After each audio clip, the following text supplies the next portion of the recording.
Many women experience violence for a long time before they seek support from a domestic and family violence service or even police. So it's very important that you know that when you do reach out for support that you're not alone, that there is help available for you, and that even though you may feel very isolated and as though you're having to deal with this on your own, in fact there are many services who can support you. In the past, to keep myself and my children safe, I try to not to argue with him, try to be pleasant when he's around, and I can pick up the time when things gonna happen. It's like a cycle, so you will go through like a honeymoon period, everything is hunky-dory, but you will know like suddenly he will be upset and start yelling and screaming. That's the time when I need to back off, and also like get the children, don't upset dad, just do what he wants us to do, and if he yell at us, we'll just accept the blame. Even though it's not my fault, I will say I'm so sorry, I apologize. And the other thing is actually to talk to those ones that you trust, like my immediate family, to let them know that it's a bit of trouble at home. As time goes on, I feel more comfortable to say talk to my sister or my mom or one or two close friends, because I figured out that if nobody knows what's going on when things happen, really happen, I've got no one to believe me or support me. So I think it's important to actually start opening up and talk to others. We know that you are the expert in your life, that no one knows your situation better than you do. And we know that you will be already using safety tips that you might have been using to keep yourself and your children safe. But it's important that when you need to seek support from others, that you feel okay to do that. When I contact the help service or crisis service, when they told me the information about what services are out there that I could access, that was very helpful.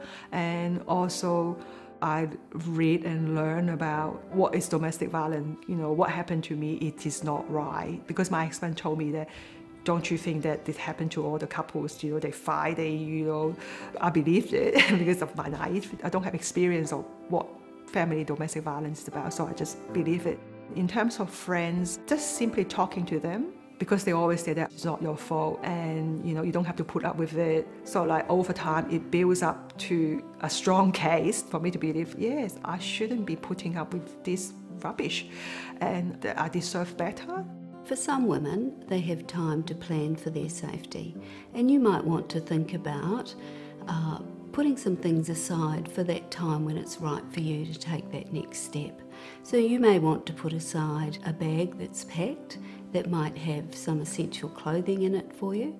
It might also have some money if you're able to put some money together before you take that step. It could have some very important documents that you may need once you leave the home. The thing that I need to think of when I'm planning to leave, number one is some cash on hand so I can have, because when I decided to leave, I decided not to take any credit cards, joint accounts, because the bank will disclose where the transaction taking place. Number two is very important is documents. So I make sure that I have my passport and the children's birth certificate, and any things that show that I have some sort of residency. I'm a migrant, so I need to prove that I have that residency, and also any student records, my graduating certificate, any personal documents, that legal documents, that's also important, the marriage certificate. I then think about our immediate need, the clothing-wise, and with two children, obviously, nappies, bottles, the pram, all sorts of things that I need to think about, that I need to put some aside. So every now and then I'll probably slip a nappy here, just in that emergency bag and package. Then also to think about who do I contact when things really go wrong. I have an emergency contact number. Once you've left the relationship, you may want to consider some other things that will keep you safe. Some of these things include a civil order, which might be called a protection order or an intervention order, and you can go to a family lawyer or to the courts or to a DV service who will support you to make application for one of these orders. You may want to think about your phone and how accessible you can be by phone.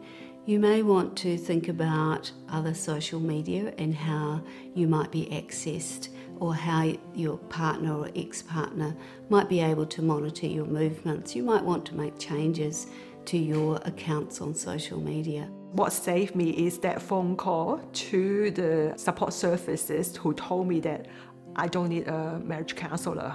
I need to come in because my life is in danger and my children's life. To have someone to tell me that and to put things into perspective, that would be my advice. Don't suffer in silence and seek help.